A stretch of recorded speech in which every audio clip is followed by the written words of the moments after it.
Bonjour, this is Emma at Words and Peace, and today, for the last days of Travel the World in Books, I'm going to take you to England. If you are familiar with my book blog, you know that I don't often read and review fantasy. But today I'm going to talk to you about two fantasy audiobooks I just listened to recently. And they are very, very different, even though they are both set in England. So the latest one I listened to was Neverwhere by Neil Gaiman. It was originally published, I believe, in '96 in the UK. And this is the second book by Neil Gaiman that I've been reading or listening to. The first one was The Ocean at the End of the Lane, and I liked both very much. And as you may know, Neil Gaiman always reads his own audiobooks. And he's got a fantastic voice that he really manages to give the tone, the fantasy tone, and to really create with his voice really the ambiance that you can find when you read the book itself. Now, for Neverwhere, I'm going to read you just a line to put you into the ambiance. And this is said to Richard Mayhew, the main character, I would say, of the book. So he said this. Understand this, there are two Londons. There's London above, that's where you lived, and then there's London below, the underside, inhabited by the people who fell through the cracks in the world. Now you're one of them.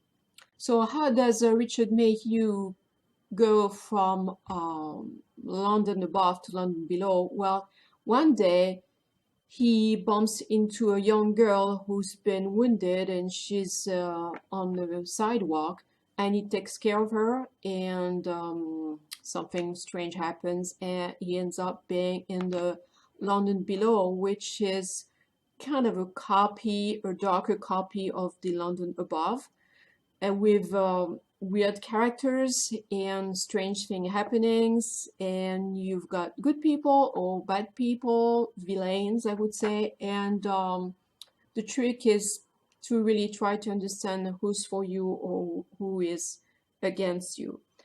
I really enjoy that book a lot.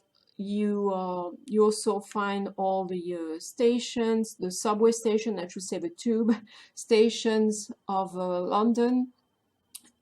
So they help to recreate this second world, this underworld. So it's urban fantasy, and it's contemporary urban fantasy, and I believe at a second level you can read it as an interesting point of view about the issue of homelessness. So homelessness and how you connect with people, how you manage in situations, and the people you meet, etc. One last thing I should say about the audio performance.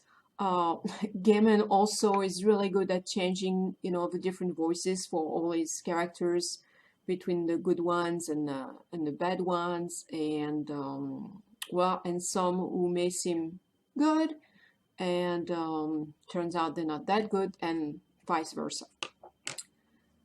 So now I'd like to talk to you about another book, another audiobook I listened to, set also in England, but in, we don't really know when. It's like an Arthurian legend more. It's called The Buried Giant, and it's written by Kazuo Ishiguro. Ishiguro is Japanese, but his family moved to England when he was very young. And I read by him The Remains of the Day and Never Let Me Go, and I love those very much. And The Buried Giant is awesome too.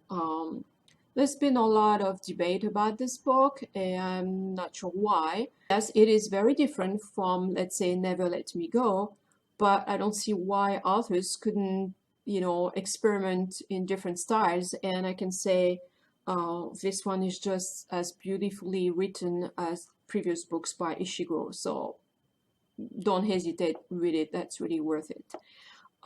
I didn't know the narrator is David Horowitz. I had never listened to him before. It's really good. It's a very quiet narration, I would say. It feels kind of misty, in the ambiance and slow, and I think that's perfect for the book. You have a lot of those misty scenes, landscape. So I think the narrator managed to convey this in the way he's reading and with his tone of voice.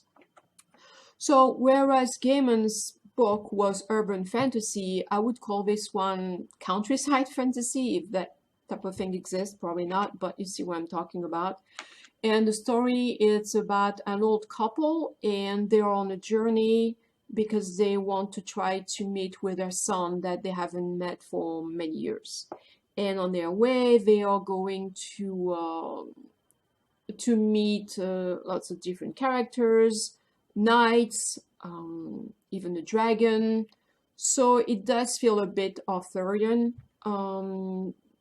like a legend. There's the quest. Oh, and there's also, I was going to forget this important thing, there's a very mysterious disease affecting memory. And so memory, forgetfulness, love are three very important themes of the book. So I'm not going to tell you more about the story, just, go on the journey with the characters and, let yourself experience the ambiance. I think that's really important to really enter into this world created by Ishiguro. That's it for today. Thank you very much for watching and for being with us during those 2 weeks of Travel the World in Books. And see you very soon on Woods and Peace for more book reviews. Au revoir.